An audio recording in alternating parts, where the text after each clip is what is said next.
ओम श्री परमात्मने नमः। ओम श्री गुरुभ्यो नमः। आजको प्रस्तुतिकरणको विषय छ जलचिकित्सा, पानीद्वारा शरीर मन शुद्ध गर्ने प्राकृतिक चिकित्सा। जलचिकित्सा भनेको के हो? जलचिकित्सा पानीलाई औषधि मानेर शरीरका विकार, विषाक्त पदार्थ, टक्सिन, असन्तुलन र रोगहरू हटाउने प्राकृतिक उपचार प्रणाली हो। योगशास्त्रमा यसलाई षट्कर्म र आयुर्वेदमा शोधन प्रक्रियाभित्र राखिएको छ। पानीले सफा गर्छ, सन्तुलन मिलाउँछ र पुनर्जीवन दिन्छ। जलचिकित्सामा पर्ने प्रमुख उपचार पद्धतिहरूमा पहिलो नेतिक्रिया। नुनिलो तातो पानी, मनतातो पानी नाकबाट हालेर अर्को नाकबाट निकाल्ने प्रक्रिया। यसको विधि नेटीपटमा हल्का नुनिलो मनतातो पानी टाउको हल्का झुकाएर एक नासिकाबाट हाल्ने, मुखबाट सास लिने, अर्को नासिकाबाट निकाल्ने, दोस्रो फेजमा विपरीत नासिकाबाट हाल्ने र अर्को नासिकाबाट निकाल्ने। यसबाट साइनस, एलर्जी, रुगा खोकीमा सुधार हुन्छ, श्वास प्रश्वास मार्ग सफा हुन्छ, ध्यानमा एकाग्रता बढ्छ। तर चिसो पानी प्रयोग गर्नु हुँदैन, नाक बन्द भएको अवस्थामा गर्नु हुँदैन। कुञ्जल क्रिया, बमनधौती। कुञ्जल वा बमनधौती यो जलक्रिया हो। यसको उद्देश्य पेट र आन्द्राबाट अम्ल, असन्तुलित पदार्थ निकाल्नु हो। आयुर्वेद हटयोगमा शुद्धिकरण प्रक्रिया अन्तर्गत पर्छ। यसको विधि हल्का नुनिलो मनतातो पानी तयार गर्ने, सामान्यतया 1-2 लिटर खाली पेटमा पानी पिउने, पेट भरिसकेपछि विशेष मुद्रा सहज आसनमा उभिने, उल्ट्याएर पेट खाली गर्ने, भमित गरेर सुरक्षित रूपमा चिकित्सकको निर्देशनमा पछि हल्का पाचन भोजन वा खाने र विश्राम गर्ने। यसको लाभ पेट, आन्द्रा र अम्ल स्राव शुद्ध हुन्छ, ग्यास, अपच, उदर फुलावट कम हुन्छ, पेट सम्बन्धी रोगमा सहयोगी पुग्छ। यसको सावधानीमा उच्च रक्तचाप भएको बेला, हृदय रोग भएको बेला, गर्भवती महिला, दुर्बल व्यक्तिमा यो क्रिया नगर्ने। अत्यधिक प्रयोगले शरीर कमजोर हुन सक्छ। यो धेरै पटक नगर्ने, आवश्यकता अनुसार योग गुरुको निर्देशन अनुसार गर्ने। केवल अनुभवी व्यक्तिको निगरानीमा गर्ने। पानीको तापक्रम र मात्रा सधैँ सुरक्षित राख्ने। त्यस्तै अर्को गजकरणी। गजकरणी भनेको धौतीको एक प्रकार हो। कुञ्जल क्रियामा थोरै पानी पिइन्छ भने गजकरणीमा अलिक बढी पानी पिइन्छ। पेट र आन्द्रामा विशेष ध्यान दिइने, पेटको अम्ल वायु दोष शुद्ध गर्ने उद्देश्य। यसको नाम गज भनेको हात्ती जस्तो लामो गति र धैर्य आवश्यक भएकोले हुने। यसको नुनिलो मनतातो पानी तयार गर्ने, खाली पेटमा पिउने, पेटमा पानी राखेर गहिरो श्वास मांसपेशी अनुसरण गर्ने, विशिष्ट मुद्रा र गति अनुसार पेट र आन्द्रा मसाज गर्ने, अन्त्यमा हल्का उल्टी गरेर पानी निकालेपछि विश्राम गर्ने। लाभ पेट आन्द्राको सफाई, वायु ग्यास अम्ल कम हुन्छ, पाचन सुधार, शरीर हल्का महसुस हुन्छ। यसको सावधानी अत्यन्त दुर्बल, गर्भवती, उच्च ब्लड प्रेसर, पेट आन्द्रामा रोगीमा नगर्ने, जलको मात्रा र तापक्रम अनियन्त्रित नगर्ने, बारम्बार अभ्यास गर्दा शरीरको तरल पदार्थ श्वास प्रणालीमा असर गर्न सक्छ। आवश्यकता अनुसार योग गुरुको निर्देशनमा गर्ने, अनुभवी शिक्षकको निर्देशन अनिवार्य हुन्छ। निष्कर्ष, कुञ्जल र गजकरणी केवल शुद्धिकरण प्रक्रिया हो। घरमै सुरक्षित अभ्यास सुरुमा नगर्ने, मात्र अनुभवी मार्गदर्शनमा गर्दा मात्र सुरक्षित र लाभदायक हुन्छ। अर्को बस्ती क्रिया, एनिमा। मलद्वारबाट गुदमार्ग, मलद्वारबाट पानी हालेर ठुलो आन्द्रा सफा गर्ने विधि। यसको विधि चिसो वा मनतातो पानी निश्चित मात्रामा लगाउने, केही समय रोकेर निकाल्ने। लाभ पुरानो कब्जियत हट्छ, वात दोष सन्तुलन हुन्छ।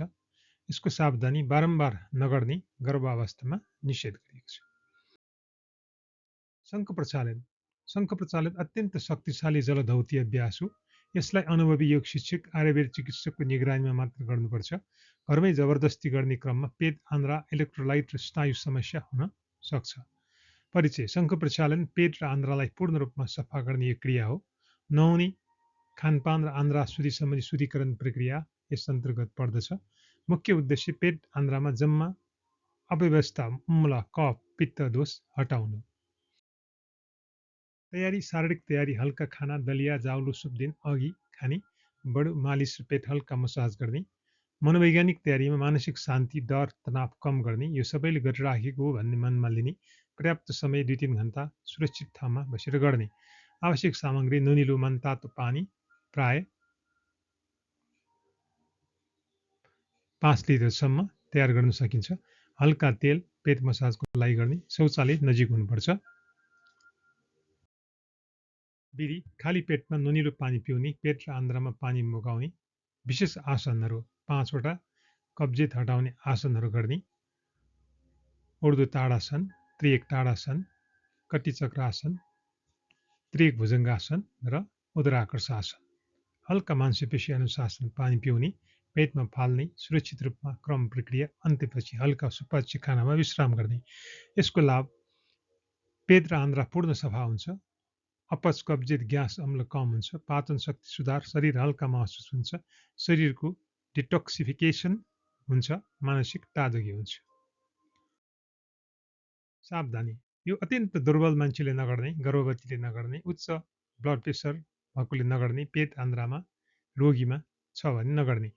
अत्यधिक पानी वा गलत तापक्रमले कमजोरी, उल्टी, इलेक्ट्रोलाइट असन्तुलन हुन सक्छ। बारम्बार अभ्यास गर्दा शरीर कमजोर हुन सक्छ। अनुभवी शिक्षकको निर्देशन अनिवार्य हुन्छ। निष्कर्ष शङ्ख प्रक्षालन सृजनात्मक र शक्तिशाली धौती प्रक्रिया हो। घरैमा सुरुवात नगर्ने, केवल अनुभवी मार्गदर्शनमा गर्दा मात्र सुरक्षित हुन्छ। बाह्य जल उपचारप्रति अहिले हामीले आन्तरिक जल उपचार पद्धति गऱ्यौँ। अब बाह्यमा तातो चिसो पानी लाभ, तातो पीडा जडता कम हुन्छ, चिसोले सुनिनु र सुजन घट्छ। यसको सावधानी हृदय क्षेत्रमा चिसो पत्ती लगाउनु हुँदैन। पाद स्नान मन तातो पानी खुट्टा डुबाउने, यसले तनाव कम गर्छ, निन्द्रा सुधार हुन्छ, रक्त सञ्चार राम्रो हुन्छ। कोइना स्नान यसले उच्च रक्तचापमा सहयोग गर्छ, मानसिक थकान घट्छ। वाफ स्नानले छाला सफा गर्छ, श्वास प्रश्वास मार्ग खुल्छ, पसिना मार्फत विष निकास हुन्छ। सावधानी धेरै समय गर्नु हुँदैन, हृदय रोगकी सावधान अपनाउनु पर्छ। जलचिकित्साको भरपर्दोपन वैज्ञानिक दृष्टिले पानीले ताप नियन्त्रण, रक्त सञ्चार, डिटक्सलाई सहयोग गर्छ। आधुनिक फिजियोथेरापीमा हाइड्रोथेरापी मान्य छ। सीमित र सबै रोगको एक्लो उपचार होइन, आकस्मिक र जटिल रोगका सहायक मात्र हुन्। जलचिकित्सा भनेको पूरक उपचार हो, कम्प्लिमेन्टरी थेरापी। यो पूर्ण उपचार होइन। वर्तमान परिस्थितिमा जलचिकित्साको सान्दर्भिकता आज रासायनयुक्त औषधिको अति प्रयोग भइरहेको छ। जीवनशैली रोग, ब्लड हाई, उच्च रक्तचाप, डायबिटिज, स्ट्रेस भइरहेको छ। प्रदूषण र अस्वस्थ खानाहरू। जलचिकित्सा यो सस्तो छ, सुलभ छ, दुष्प्रभाव न्यून छ, आत्मअनुशासनमा आधारित छ। यसैले आजको युगमा जलचिकित्सा अत्यन्त सान्दर्भिक छ। चिकित्सा विश्लेषण समग्र निष्कर्षमा भन्नुपर्दा जलचिकित्साले शरीरलाई सफा गर्छ, मनलाई शान्त बनाउँछ, प्रकृतिसँग पुनः जोड्छ। तर यो अन्धविश्वास होइन, अति प्रयोग होइन, चिकित्सीय सल्लाहसहित मात्र प्रयोग गर्नुपर्छ। अन्तिम सन्देश पानी बाहिर मात्र होइन, भित्र पनि बग्न पायो भने रोग भाग्छ।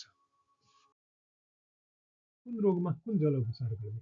यो जलचिकित्सा आधुनिक चिकित्सा दृष्टिकोणको समन्वय साथ महत्त्वपूर्ण सूचना। जल उपचार पूरक उपचार हो। गम्भीर दीर्घ रोगमा चिकित्सकको सल्लाह अनिवार्य छ। उच्च रक्तचाप उपचार पाद स्नान मन तातो 10-15 मिनट, कोइना स्नान चिसो 5-7 मिनट, वाफ स्नान हल्का। लाभ स्नायु शान्त, रक्त सञ्चार सन्तुलन हुन्छ। सावधानी अत्यधिक चिसो तातो नगर्ने। तनाव चिन्ता अनिद्रामा पाद स्नान, राति तातो चिसो पट्टी माथामा लाउने, वाफ स्नान गर्ने। लाभ मानसिक शान्ति, निन्द्रा सुधार हुन्छ। सावधानी मोबाइल र क्याफिन चिजबाट टाढा रहने। साइनस एलर्जी रुगाखोकी भएमा नेति क्रिया गर्ने, वाफ स्नान गर्ने, यसले श्वास मार्गलाई सफा गर्छ। यसको सावधानी चिसोमा नेति नगर्ने। अम्लपित्त ग्यास अपच भएमा कुञ्जल क्रिया गर्ने, वमन धौती गर्ने, गजकरणी क्रिया गर्ने। यसको लाभ पेटको अम्लता घट्छ।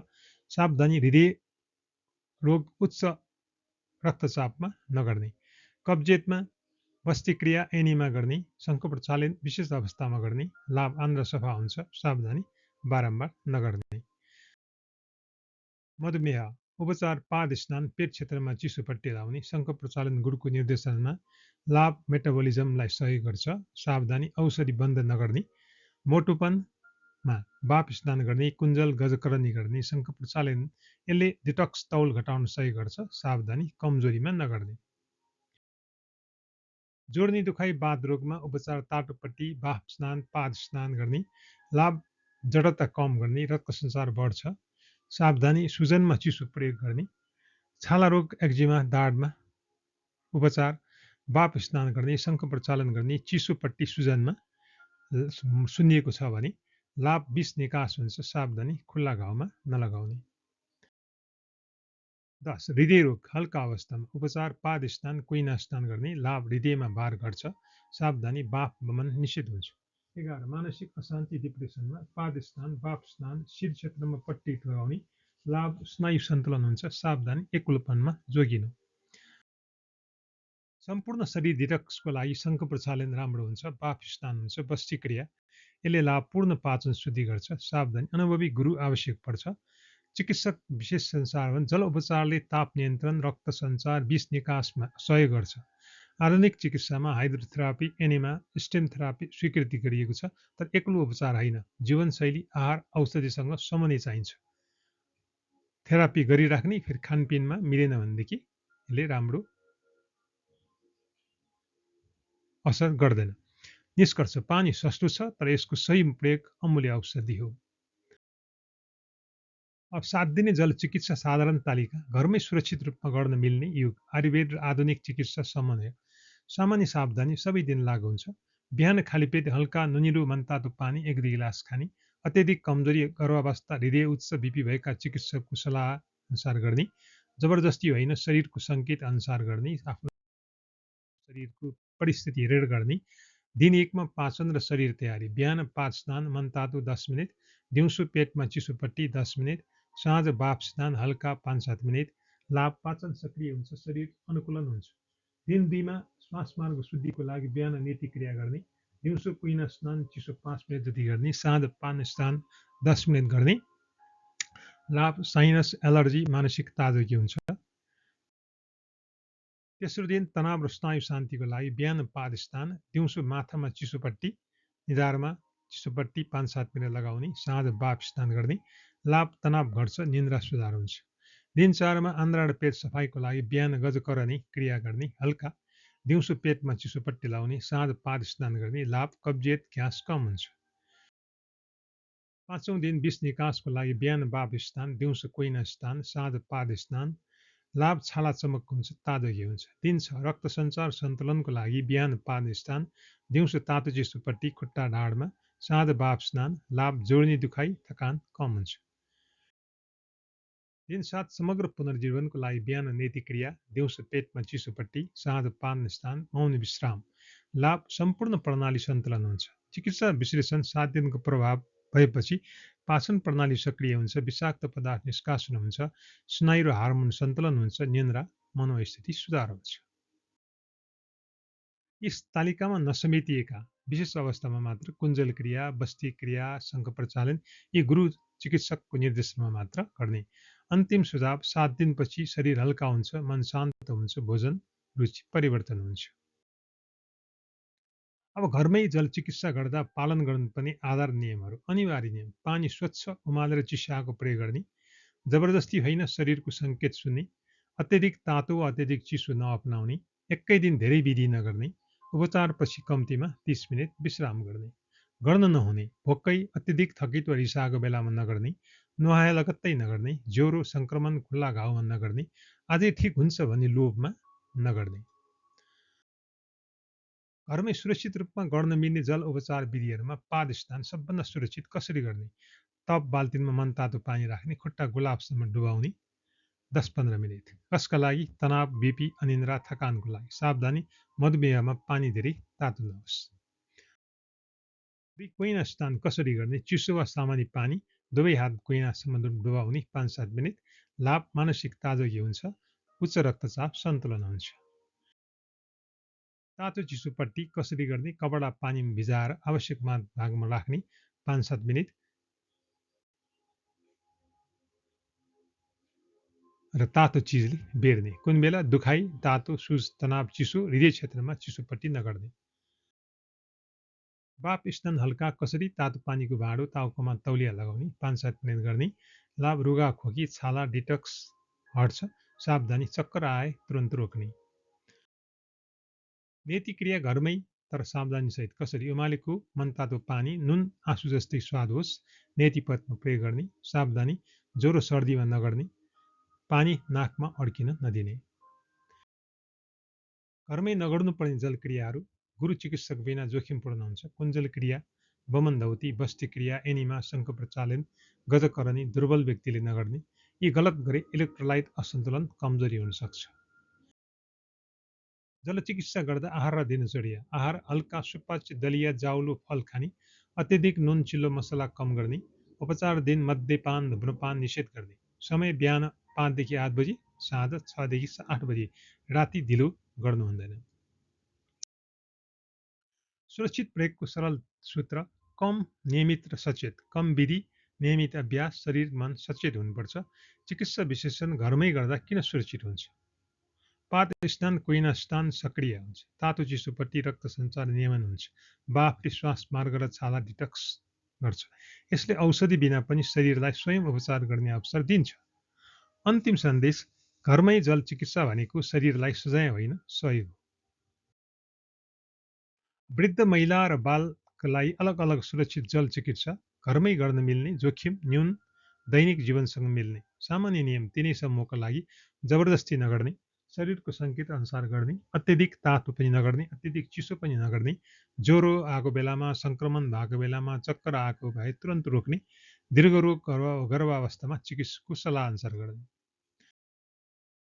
वृद्ध 60 वर्ष माथिका कोमल र सन्तुलनमुखी हुन् दैनिक सुरक्षित तालिका बिहान 6-7 बजी पाद स्नान मन तातु 8-10 मिनट 5 मिनट गहिरो श्वास दिउँसो 12-1 बजी कुइना स्नान सामान्य हल्का चिसो 3 देखि 5 मिनट साँझ 6-7 देखि 6-7 बजी तातो पानी घोडा ताड 8-10 मिनट हल्का पाद स्नान 5 मिनट लाभ उच्च रक्तचाप सन्तुलन जोड्ने जडता कम निन्द्रा सुधार हुन्छ सावधानी बाफ नगर्ने नेति नगर्ने वमन एनिमा नगर्ने मधुमेहमा पानी धेरै तातो नहोस्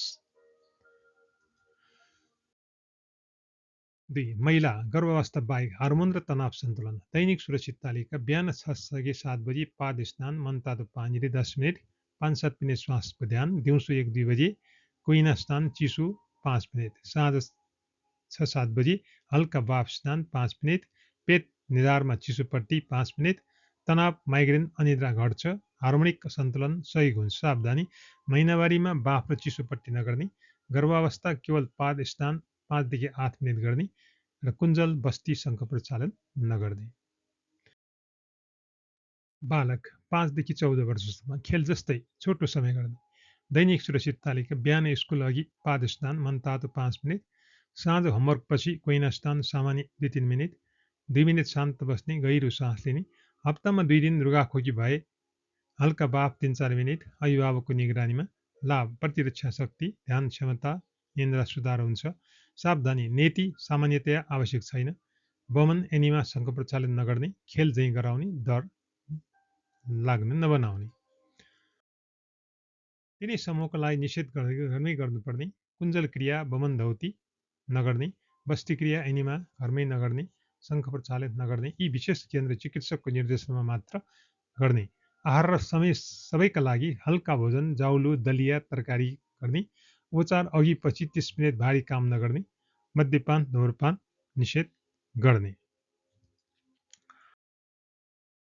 चिकित्सक चिकित्सा विश्लेषण किन सुरक्षित पाद कोइना स्नान प्यारासिम्पेटिक सिस्टम सक्रिय हुन्छ तातोपट्टि रक्त सञ्चार सुधार हुन्छ हल्का बाफले श्वास मार्ग सफाइ गर्छ छोटो समय प्लस कम तापक्रम भनेको जोखिम न्यून अन्तिम सन्देश जलचिकित्सा उमेर अनुसार कोमल बनाइयो भने औषधि चाहिँ काम गर्छ यो मेरो खोज अध्ययन हो यहाँ प्रश्न विचार र सुझाव फलक हुन् र आवश्यक परेमा प्रमाणिक स्रोतहरूसँग मिलाएर पुष्टि गर्न उचित हुन्छ हामी शान्तिपूर्ण जीवनतर्फको यात्रामा सँगै छौँ लेखाइमा कुनै गल्ती भएमा सुझावको अपेक्षा गर्दछु धन्यवाद